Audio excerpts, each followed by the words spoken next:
안녕하세요. 사랑하는 포틀랜드 성결교회 성도 여러분, 구자민 목사입니다. 오늘의 주제는 존중입니다. 한국교육방송에서 독이 되는 부모의 유형을 소개한 적이 있습니다. 그런 유형 중에 하나가 신처럼 군림하는 부모예요. 다른 말로 억압형 부모, 독재형 부모라고 말할 수 있습니다. 이런 부모의 특징은 자녀와의 관계에서 부모 중심적이고 또 부모의 의견이 더 중요해요. 그리고 이때 느끼는 자녀의 감정에 대해서는 별로 중요하지 않다고 생각해요. 그런데 이들 역시 아이들을 사랑하는 것은 맞습니다. 그런데 방식에 문제가 있는 거죠. 이렇게 신처럼 군림하는 부모는 자신의 행동을 이렇게 정당화합니다. 이것은 교육이다. 이것은 가정교육이다. 내가 아이를 버릇없이 키우지 않기 위해서 내가 훈육을 하는 것이다. 또 이 세상이 얼마나 험난한데 이 아이가 이런 정신 상태로 이 세상을 헤쳐나갈 수 있겠느냐. 이런 생각들이 많습니다. 나라도 어릴 때부터 이 아이를 단단하게 훈련시켜야 해. 그래서 너무나 거칠게 아이를 대합니다. 그러면서 본인은 이것이 일종의 가정교육이라는 생각으로 아이에게 대하는 태도를 타당하다고 생각해요. 그런데 이런 부모에게 결여된 것이 하나 있습니다. 그것은 존중이에요. 자녀와 부모와의 관계에서 가장 중요한 것은 존중입니다. 자칫하면 가르치려고 하고 문제 행동을 고치고자 하는 것에 급급해서 아이를 존중하지 않을 수 있어요. 존중은 부모와 자녀와의 관계뿐 아니라 모든 관계에서 중요해요. 그렇다면 존중이란 무엇일까요? 존중을 이렇게 정의해 보겠습니다. 존중이란 상대방을 있는 그대로 인정하는 것을 넘어서 중요하게 대하는 태도입니다.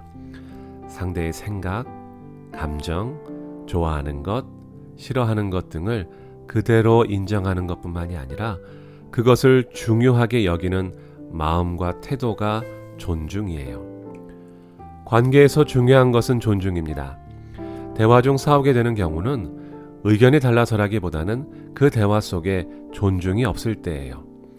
존중 없는 소통은 상처를 남깁니다. 존중하는 마음 없이 소통도 없습니다. 사랑의 뿌리는 존중이에요. 존중 없는 사랑은 사랑이 아니에요. 예수님은 존중의 대가셨습니다. 그분은 사람들이 무시하는 사마리아 여인을 존중하셨습니다.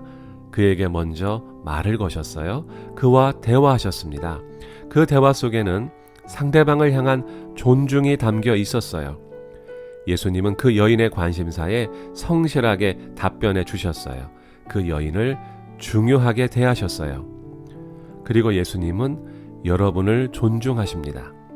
우리가 믿는 하나님은 군림하는 신이 아니라 우리를 존중하시는 신이십니다. 그의 아들 예수 그리스도까지 우리를 위해 십자가에 내어주실 만큼 하나님은 여러분을 소중히 여기십니다. 여러분은 하나님께 존중받는 존재입니다. 존중의 키워드는 마태복음 7장 12절 황금률에 담겨 있습니다. 무엇이든지 남에게 대접을 받고자 하는 대로 너희도 남을 대접하라. 예수님의 말씀입니다.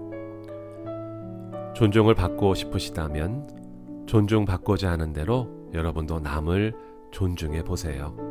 대화 속에 존중의 옷을 입히시기 바랍니다. 말의 내용보다 더 중요한 것은 존중의 태도입니다. 상대방을 있는 그대로 인정하는 것을 넘어서 중요하게 대하는 태도로 대화를 이어가 보세요. 상대방이 느끼는 감정을 소중히 여기고 중요하게 존중해 보시기 바랍니다. 그러면 여러분은 대화 속에서 고통이 아니라 소통을 경험하게 될 것입니다. 예수 그리스도의 존중을 배워가는 여러분을 축복합니다. 여러분은 하나님께 존중받는 존재입니다. 남에게 존중받고자 하는 대로 남을 존중하는 하나님의 자녀들이 다 되시기를 주님의 이름으로 축복합니다. 감사합니다.